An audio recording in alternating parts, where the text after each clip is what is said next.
quand on réfléchit à ces problèmes de mobilité à Bordeaux, puisque moi c'est quand même la commune de Bordeaux qui me concerne, puisque je ne suis élu que de la ville de Bordeaux, pas de la métropole, on réfléchit, moi j'appelle ça une boîte à outils. Et donc le tram est un outil. Bon, celui-ci, je pense qu'à Bordeaux, on ne verra pas d'autres lignes de tram. C'est un outil qu'on a utilisé, mais en fait, il y a plein d'outils dans la réflexion sur les mobilités. Et le tram n'est qu'un de ces outils. Donc, il ne faut pas se limiter à l'exploitation du tramway. Il y a bien d'autres modes de transport à encourager.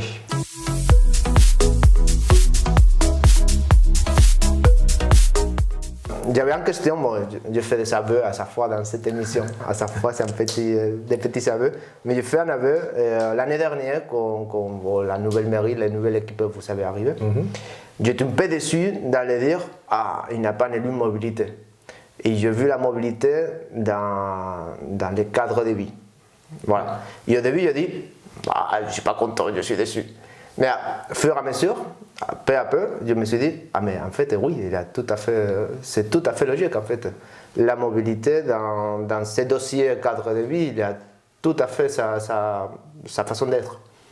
Oui, c'est ça, parce que la mobilité, nous, on ne prend pas ça simplement au nombre de kilomètres de pistes cyclables ou de lignes de tram. On prend ça vraiment dans l'idée du cadre de vie. On parle, nous, de quartier apaisé, mais c'est la même chose quand on va faire ses courses, quand on accompagne ses enfants à l'école, quand on va travailler. Et donc, on pense que la question des mobilités, la question de la nature en ville, fait un tout. Et qu'il faut réfléchir, tu parlais de multimodal, mais de multi-usage, de toutes les étapes de la journée. Et donc pour nous, on conçoit ça comme quelque chose de, pas systématique, mais de l'ordre du système, systémique. Voilà. Et donc, ça ne se réfléchit pas simplement à l'aune de la mobilité pure. C'est un ensemble de choses qu'on doit prendre en compte. Et tu disais, les usagers ont différents modes de transport. Il y a un mode de transport par usager, mais c'est ce que je voulais dire. Mais l'usager lui-même a aussi plusieurs modes de transport. Moi, j'utilise la voiture, j'utilise le vélo, j'utilise le tram en fonction de ce que j'ai à faire. Et je dois pouvoir utiliser ces différentes fonctions quand j'en ai besoin. Si je vais à la gare, c'est très pratique de prendre la ligne 1 et d'aller tout de suite à la gare en bus. Je n'ai pas à me soucier de savoir où je me gare, etc., etc. Pas de problème de risque de voler mon vélo ou autre. Par contre, quand je vais au travail, je prends mon vélo parce que je trouve ça beaucoup plus pratique. Et puis certains travaillent avec leur voiture, donc eux, il n'est pas question qu'ils prennent leur vélo. Et donc eux, il faut qu'ils puissent aussi circuler dans Bordeaux d'une manière la plus fluide possible. Alors je ne suis pas naïf, je sais que ce sera très dur de passer de la ville, une des villes les plus congestionnées, à une ville fluide, mais en tout cas on peut quand même viser vers. Donc il faut réfléchir à tous ces usages et bien comprendre que ce n'est pas un type d'usager qui a un type d'usage, mais qu'un même usager peut avoir plusieurs palettes, doit pouvoir avoir plusieurs palettes, plusieurs cordes à son arc. Nous, dans le projet BAM, justement, on travaille sur cet angle de vue, c'est justement il y a un panel d'offres, mais on constate aussi c'est la vision monomodale des usagers. Parfois, on dit tu es un cycliste, non, je me déplace à vélo. Je ne suis pas uniquement cycliste, je me déplace en ce moment à vélo. Et la vision de BAM, c'est imaginer pas les modes de déplacement, imaginer l'activité qu'on va faire, comme bien tu es en train de dire. Ça dépend si je vais au travail, ça dépend si je vais aller à un festival à Lac de Carcan, je ne vais pas à vélo. Bien sûr. Je vais pas aller, je vais prendre un city, je vais aller partager. 2 € le bus. Voilà. Les gens ne savent pas. Voilà. Pour aller à la plage, c'est 2 €. Enfin, peu de gens le savent, c'est incroyable. Les jeunes peuvent aller à la plage, ça coûte 2 €. Et ils prennent un bus, pas de souci de voiture, c'est moins cher. Et c'est bon. Mais on peut aussi prendre ça. Mais c'est justement ça que dans les mentalités, nous, les constats qu'on a fait, les travaux qu'on veut faire, c'est justement dans les changements de comportement. Ces changements de comportement, ce n'est pas uniquement de dire je quitte ma voiture pour prendre un vélo. Non, c'est je suis conscient qu'il y a tout un panel d'offres et que je vais pouvoir l'utiliser selon l'activité que je veux faire. Là, pour nous, c'est notre but de travail. C'est là qu'on veut y aller. En partant de la base de que le numéro 1 et prioritaire, c'est la marche. En ville apaisée, c'est en ville péaton. Oui, alors c'est-à-dire que le plus fort doit protéger le plus faible. Donc dans ce concept-là, le piéton est prioritaire et le piéton avec handicap est encore plus prioritaire. Bien sûr, c'est ça. Mais là, c'est même une philosophie qu'on doit tous s'appliquer et c'est comme ça qu'on le réfléchit. C'est le multimodal et c'est restrictif de vouloir, je parle en tant qu'élu, et donc c'est très restrictif de vouloir nous mettre dans la case ou dans le dogme du tout vélo ou du tout ceci ou du tout cela. On travaille aussi sur la voiture, on travaille aussi sur l'alternative à la voiture par une autre voiture. Je ne suis pas moi pour défendre la voiture thermique par la voiture électrique. Moi je suis plutôt pour défendre un usage de la voiture par un autre usage de la voiture. Et on développe à Bordeaux l'autopartage, qui est très peu connu. Je m'aperçois quand je discute avec les habitants et quand on parle de l'autopartage, alors c'est souvent confondu avec le covoiturage. Avec BlaBlaCar. Voilà, exactement, alors que c'est complètement différent et c'est une solution là encore peu onéreuse comparée à la voiture et qui est très pratique. Donc moi je suis là encore plus pour modifier l'usage plutôt que de chercher à remplacer la voiture par la voiture. Voilà, l'autopartage est une solution et là on réfléchit aux usagers qui ont besoin de leur voiture. Parce qu'en fait, dans les problématiques des voitures, il y a la pollution, il y a la dangerosité, on n'oublie pas la quantité d'accidents mortels qu'il y a chaque année, mais il y a aussi l'occupation de l'espace.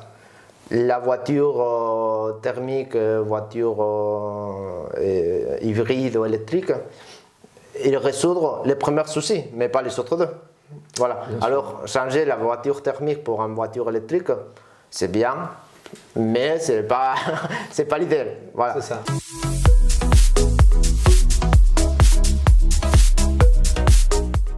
Après, on parlait de la vision de la ville péatonne, la ville en marche. Est-ce que quand vous avez arrivé, vous avez fait une analyse un petit peu de Bordeaux, la vision de Bordeaux en termes de mobilité, bien sûr. La vision, c'est-à-dire un constat, oui. Oui, ben, ça a été notre premier travail l'année dernière. On est arrivé, on a commencé déjà à faire un diagnostic de ce qui existe. On avait notre petite idée parce que pendant la campagne, on avait quand même beaucoup travaillé, on s'était beaucoup informé pour faire nos propositions. Une fois qu'en parallèle du diagnostic, on a fait toutes nos propositions et elles ont toutes été transmises au service. Elles ont toutes été analysées, voir ce qu'on pouvait mettre en place rapidement, ce qui était de l'ordre du long terme. Et en parallèle, il y avait aussi tous les dossiers qui étaient en cours. Tous les dossiers qui avaient été refusés, par exemple. On nous a demandé de sortir tous les dossiers qui avaient été refusés, dont certains cours qu'on a mis à sens unique et qui n'avaient pas été... On peut se lancer sur ça. Et donc, on a demandé à revoir ces dossiers-là, essayer d'abord de comprendre pourquoi ça a été refusé, quels étaient les freins, parce qu'il y en a toujours. Hein. Quand on modifie une habitude, il y a toujours des freins. Entendre ces freins, réfléchir à comment on allait pouvoir concerter, comment on allait pouvoir faire en sorte que ces projets qui avaient été refusés pour x, y raison, si nous, on demande à les mettre en œuvre, comment on allait pouvoir faire en sorte que ce soit ou co-construit, ou participatif, ou à minima concerté. Donc ça nous a occupé pas mal de temps et on a essayé de mener ces 3 points en parallèle. Le diagnostic, l'analyse de nos propositions de campagne et l'analyse des dossiers qui avaient été refusés pour voir si justement on ne pouvait pas les enclencher. Cours de la Somme. Par exemple. Rue de Bègle. Rue de Bègle, voilà. Par exemple. Alors, ça les marche boulevards aussi. Ça ne marche pas.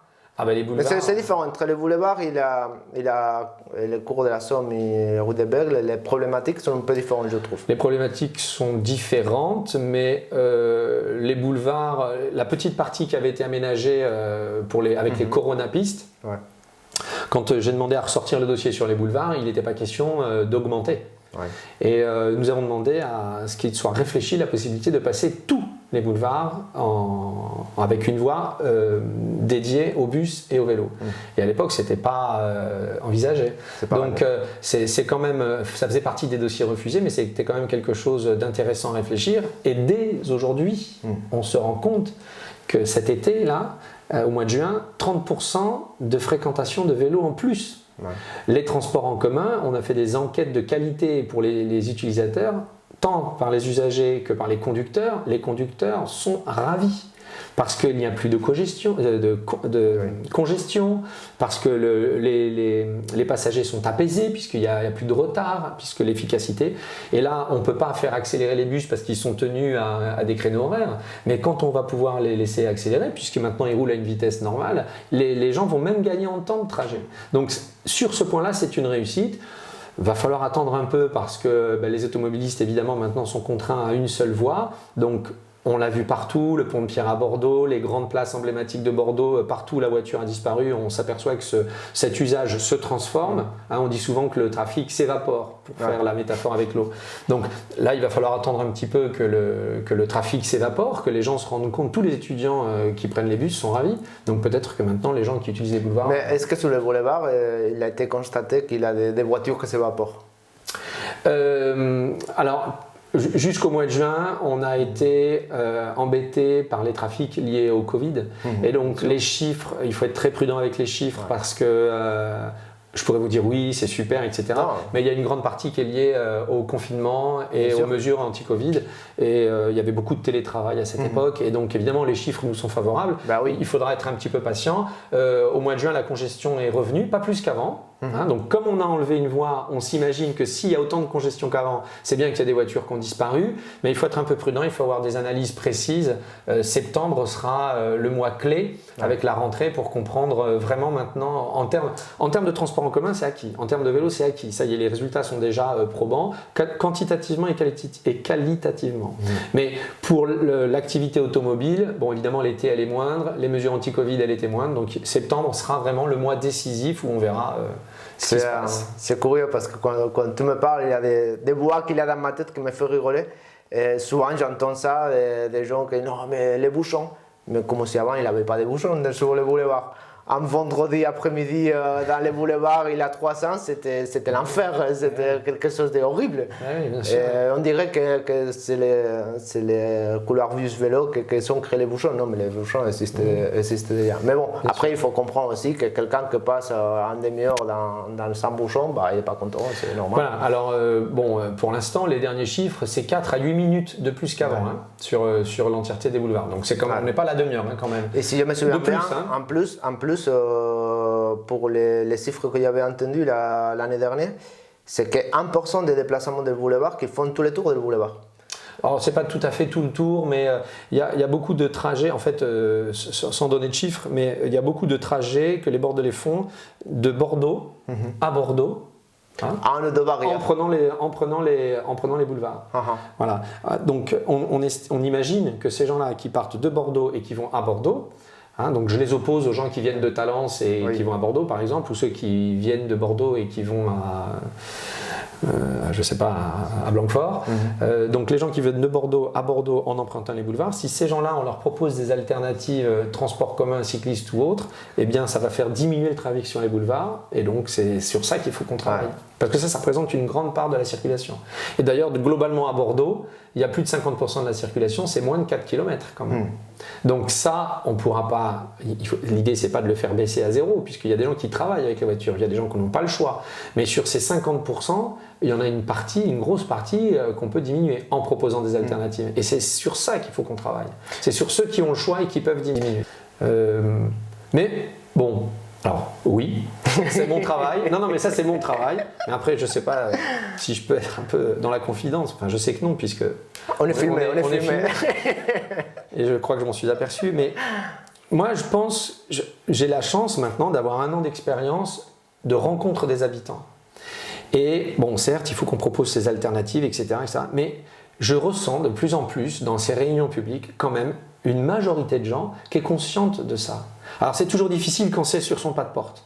C'est toujours plus difficile. Quand on est directement concerné, quand on est directement contraint, c'est un peu plus difficile. Mais globalement, j'ai l'impression que les gens ont pris totalement conscience des efforts qu'on devait faire, quoi. Et j'avais une vision peut-être un peu militante avant d'être élu. Donc je fréquentais des gens qui étaient déjà convaincus. Donc là, je me disais oui, mais les militants sont convaincus, c'est normal. Aujourd'hui, j'ai une vision beaucoup plus plurielle. Et donc, ce ne sont pas des militants que je rencontre, ce sont des riverains, des gens comme vous, comme moi. Et enfin, globalement, j'ose pas dire une grande majorité, mais en tout cas une majorité est consciente de ça et consciente de l'effort à fournir. Alors souvent on me dit, non mais attendez, moi de toute façon, moi je prends les transports en commun, mais je le dis quand même parce que je sais qu'il y a un voisin qui prend sa voiture pour aller travailler, et là il faudrait faire attention à... Donc j'ai l'impression que globalement, enfin, en tout cas majoritairement, les gens ont pris conscience de ça. Donc c'est sûr que la force publique doit proposer des alternatives qualitatives, mais je pense que les gens aussi ont pris conscience et tout le monde est conscient des taux de pollution incroyables de Bordeaux qui sont alarmants. Tout le monde est conscient des problèmes. Vous parliez des nuisances sonores, mais il faut habiter sur un court passant pour se rendre compte des nuisances sonores. On n'ouvre pas ses fenêtres.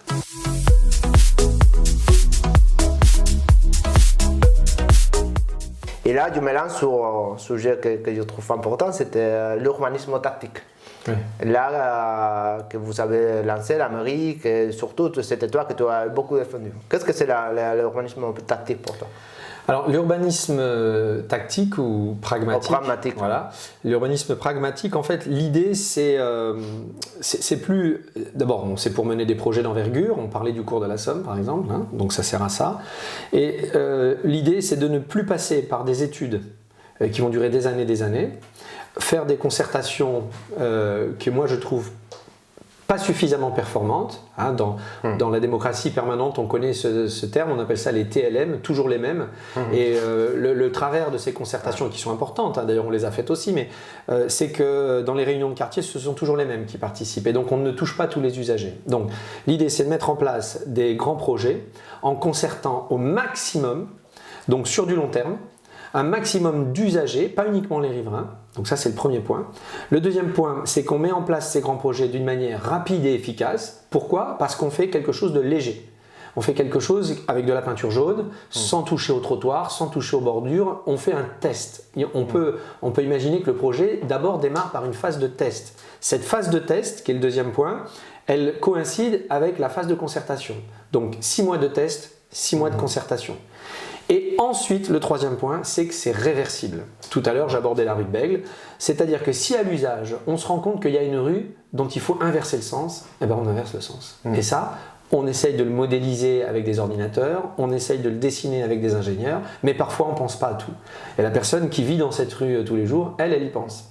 Et donc, pendant cette phase de concertation, si on nous dit cette rue-là, il faut la changer de sens avec l'aménagement que vous veniez de faire, eh ben, c'est la réversibilité du projet. On peut revenir en arrière, enfin pour moi c'est pas un retour en arrière, c'est plutôt un amendement ou une amélioration même. Et voilà les 3 socles. Concerté au long terme par les usagers, rapide et peu onéreux, et ensuite la réversibilité. Une fois qu'on a fini cette séquence, eh bien, on décide de passer aux travaux définitifs. Et là, du coup, on va enlever une bordure de trottoir qui gêne et qui nous a obligés à diminuer la piste cyclable le temps du test sur ce passage. Donc là, on va raboter le trottoir et on va faire la vraie piste cyclable. S'il faut enlever 2 places de voiture qu'on avait laissées pendant la phase de test, là, on va les enlever et on fera à cette fois-là un projet qui finalement aura été validé par tout le monde. En fait, on applique cet urbanisme pragmatique, c'est des choses qui ont été déjà pratiquées dans beaucoup de pays, hein. On essaye de l'appliquer à notre façon de faire l'urbanisme parce qu'on pense qu'elle est plus efficace que la méthode précédente. Ça ne nous empêche pas quand même de concerter avec les réunions de quartier, dans les mairies de quartier, parce qu'il faut le faire aussi, mais on ajoute à ces petites concertations celle-ci. Moi, c'est quelque chose que ça m'a attiré depuis le premier moment que je vous ai entendu parler. Parce que justement, quand c'est arrivé la première fois que vous avez commencé à parler, j'étais en train de lire un livre sur un document, une étude d'un urbaniste brésilien qui s'appelle Jaime Lerner, qui travaillait sur un concept à Brésil, à Curitiba, de l'urbanisme, de l'acupuncture urbaine. Voilà. Alors, l'acupuncture urbaine. Ouais, il s'appelle comme ça, c'est sa théorie. Je ne sais pas si c'est bien de lui ou de l'autre, mais j'avais lu que lui. En fait, en gros, il part de la base de que une ville peut être malade, et comme elle est malade, il peut être malade, il faut, avec l'acupuncture, dans un point précis, faire un essai. Il ne doit pas coûter, parce qu'il venait d'une ville dans laquelle il n'y avait pas énormément d'argent, pas très cher, avec concertation avec les riverains. Et j'ai trouvé très intéressant. Mais bon, il n'y a aucune méthode qui soit parfaite. Et dans l'urbanisme pragmatique, moi je trouve un problématique, et c'est ça que j'entends un petit peu les riverains que c'est difficile, c'est que presque quelque part, tu me diras non Ismaël, tu te trompes. Un jour, on ouvre la porte et on se trouve devant la porte en expérimentation qu'on n'était pas vraiment au courant. Et c'est là que je dis, ah merde, parce que c'est vrai, tous les côtés expérimentation, je le trouve super. C'est BAM, on fait ça. En fait, notre idée de BAM, c'est expérimenter sur les mobilités. Faire des expériences, essayer de voir. Mais comment on peut faire avec cet urbanisme pragmatique, avec ce constat que Jaime Lerner faisait, voilà, là, on est malade, comment on peut soigner ça? Et en même temps, que les riverains n'ouvrent pas la fenêtre un jour et disent « Ah merde, qu'est-ce qui s'est passé ?» Alors je découvre ce terme et alors je vais me l'approprier parce que c'est comme ça qu'on travaille. Donc nous, on disait on travaille par pastille. Voilà. Et je pense que c'est vraiment comme ça qu'il faut qu'on travaille, par acupuncture. Alors non pas qu'il y a un point malade et qu'on travaille sur ce point-là, mais au sens propre de l'acupuncture, c'est-à-dire qu'on a des aiguilles un petit peu partout dans le corps. Et là, on essaye de travailler un petit peu partout dans Bordeaux. Et d'ailleurs, on parle beaucoup de mobilité, mais il y a aussi la végétalisation qui est importante. Et donc, on va apaiser un croisement qui était un mélange de voitures, de vélos, de transports en commun, de parking. On va y mettre de la végétalisation, on va y mettre des bancs, on va redessiner une voie vélo. Et ça va être un outil. Donc c'est la pacification des carrefours via la végétalisation, via la remodélisation des pistes cyclables. Mais on va aussi aller travailler sur... Et donc ça, c'est tous les petits carrefours. Hein, il y en a 3, 4 à Bordeaux. On va aller travailler sur les arbres isolés, un bout de trottoir. On prolonge le bout de trottoir. Souvent, il y avait, je sais pas, parfois des poubelles, parfois des choses qui traînent. On prolonge le bout de trottoir, on y plante un arbre, on fait un espace de pleine terre. Ça, il y en a une dizaine dans Bordeaux. Il y a les rues des écoles. Il y en a beaucoup plus. Et c'est des tout petits points comme ça qu'on travaille. Il y a le cours de la Somme, c'est plutôt, c'est plutôt. Il y a toutes les discontinuités cyclables. Il y a le travail que fait Vélocité aussi pour relever les discontinuités. Il y a les autoroutes à vélo. Bon, tout ça, ce sont des petits. Il y a les boulevards. Mais ce sont des travails d'acupuncture par-ci, par-là, qui font que finalement, au total, quand on a une vision haute, les choses changent. Et donc voilà, je voulais juste réagir sur ça parce que je trouve ça très bien cette idée-là et elle imagine parfaitement comment on réfléchit Jaime Lerner, urbaniste qui est devenu maire de Colitiba, je ne dis pas bien le nom de la ville.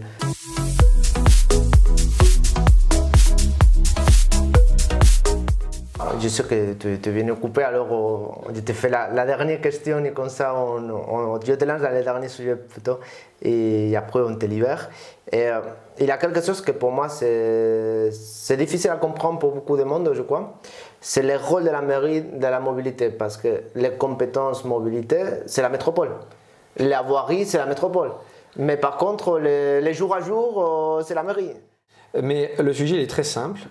Si on est sur un axe métropolitain, donc par exemple l'avenue des Innes, ça c'est un axe métropolitain, ça dessert plusieurs communes, donc ça c'est un axe métropolitain. Toute décision qui sera prise sur cet axe sera prise par les différentes communes concernées.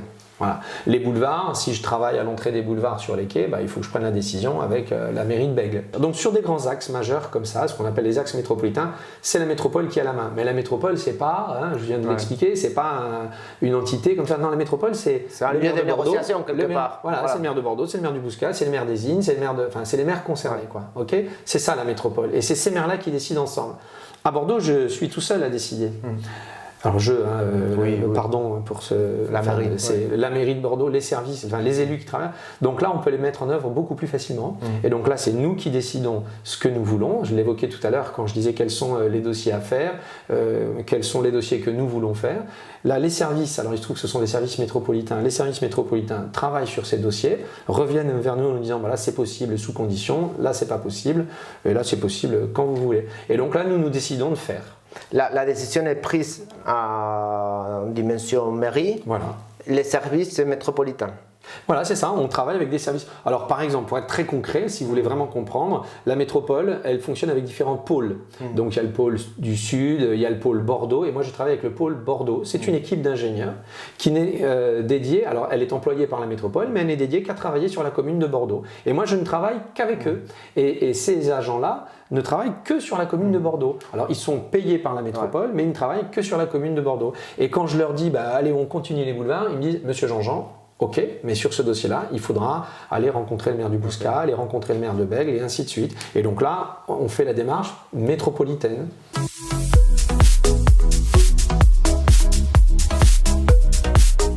Je t'avais dit que c'était le dernier, mais non, c'est faux, c'est pas le dernier. J'ai quelque chose que j'ai envie de savoir, c'est quoi, voilà, on a fait la première année de mandat, quelque part, je crois, et il manque 5.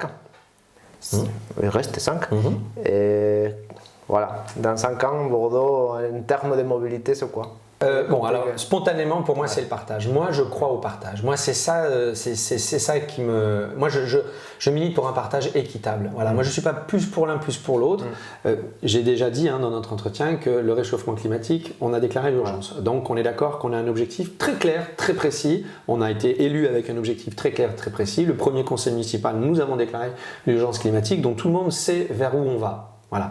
Mais une fois qu'on a dit ça, quand on rentre dans le concret, moi, c'est le partage. Je veux que le handicap ait une place et que ce soit inclus dans le conscient de tout le monde. Je veux que les enfants, quand ils vont à l'école avec leur famille, ils puissent avoir une place. Je veux que les gens qui travaillent, je pense à tous les métiers de la santé, notamment les infirmières qui font un travail à domicile. C'est très compliqué. Elles se déplacent en voiture. Bon, mais il faut que on n'a pas parlé des vélotaffeurs, enfin des vélotaffeurs et aussi des nouveaux métiers. Moi, j'appelle ça des nouveaux métiers du vélo, les plombiers, les électriciens, les fleuristes, enfin, on en voit partout. L'entrepreneuriat à vélo. L'entrepreneuriat à vélo, moi, je milite pour ce partage-là, quoi. Et c'est vrai que j'aimerais une ville où le partage des mobilités soit le plus efficace possible, voilà. Et que la mobilité, je profite, et que la mobilité aide à ce cadre de vie qu'il a. Il est vraiment dans les titres du pôle de la mairie. La mobilité, rendre ce cadre de vie apaisé. C'est quelque chose d'important. Voilà, sur la mobilité propre, c'est le partage équitable du domaine public. Et on le voit très bien sur les quais d'ailleurs, on voit ce que ça donne. Avant c'était des parkings, voilà. On voit aujourd'hui que le partage, on retrouve des familles sur le miroir d'eau, on trouve des sportifs dans la plaine des sports, on retrouve des jeunes qui font du cirque sous les arbres, enfin bon, ça n'a rien à voir, voilà, c'est ça le partage. Moi c'est comme ça que je verrai la ville. Maintenant si je me détache un peu de ce sujet précis et que je reparle de ma délégation, la nature en ville et les quartiers apaisés, moi à ce moment-là, ce que je souhaite c'est qu'on réussisse à prouver qu'une ville peut s'apaiser en influençant sur la végétalisation de la ville, en remettant un petit peu de vivant, un petit peu de nature dans la ville et aussi en partageant, et donc là on revient, les mobilités, ce qui va apaiser les villes. Et quand je regarde Bordeaux, par satellite, les vues Google par satellite. On s'aperçoit que dans notre domaine privé, pour ceux qui ont la chance d'avoir un petit terrain, c'est vert. C'est vert, on protège, il y a de la pelouse, il y a des arbres, etc. Et dès qu'on passe dans le domaine public, on regarde les rues, c'est gris. C'est-à-dire qu'on s'est, pendant des années, on s'est désintéressé du domaine public. Moi, ce que j'aimerais, c'est que la ville soit aussi une ville jardin, qu'il n'y ait pas que son espace privé qui soit jardin. Et là, on en est tous conscients qu'il faut protéger ça. Mais c'est super intéressant parce qu'en même temps, cet espace privé et par public, souvent, il est dédié à la mobilité. Oui, mais mal. Il est lié à une mobilité. C'est ça. Voilà. Et donc, je pense, moi, ma ville de demain, si j'étais. Alors, 5 ans, ça va être un petit peu court, il faut être honnête, il faudra à minima 2 mandats. On parle de tram verte, on parle de tram de mobilité partagée. Et j'aimerais pouvoir avoir, en 5 ans, eu le temps d'initier ça, que les gens comprennent. Alors, c'est pas à l'échelle de ce que ça doit être, parce que ça, il faudra plusieurs mandats, mais en tout cas d'avoir déjà un premier pas pour que les gens comprennent ce que c'est que l'idée de la tram verte, l'idée de la trame des mobilités. Voilà. Ça, si on arrive à prouver ça, je pense que les gens seraient convaincus et ensuite ils nous feraient confiance, non pas pour être élus, parce que moi mon propos c'est pas d'être élu, si c'en est un autre, peu importe, mais pour les gens constatent, prennent confiance, se rendent compte du changement et donc là, ils rééliront une équipe qui pourra aller encore un peu plus loin et on ira encore plus vers plus d'apaisement et je suis persuadé qu'on est capable en faisant de changer les choses. Mais il faut faire, quoi. Il faut donner à voir, il faut donner à pratiquer. Il faut expérimenter. Il faut expérimenter. Et dans ces mots-là, je finis avec un petit cadeau. Ça va tomber, ça. Parce que dans notre projet BAM, tiens, je vais aller l'ouvrir. J'ai deviné ce que c'est. Ah oui. Notre projet, tu peux l'ouvrir.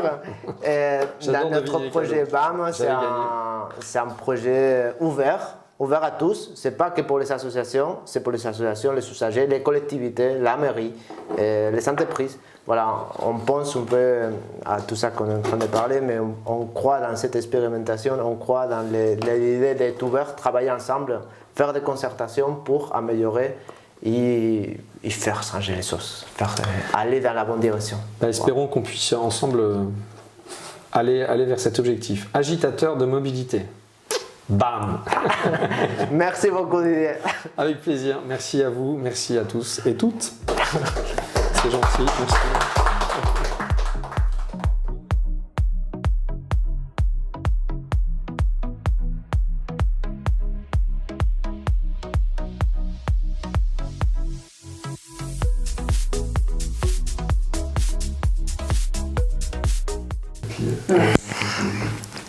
Nickel. Ça va, ça a été content?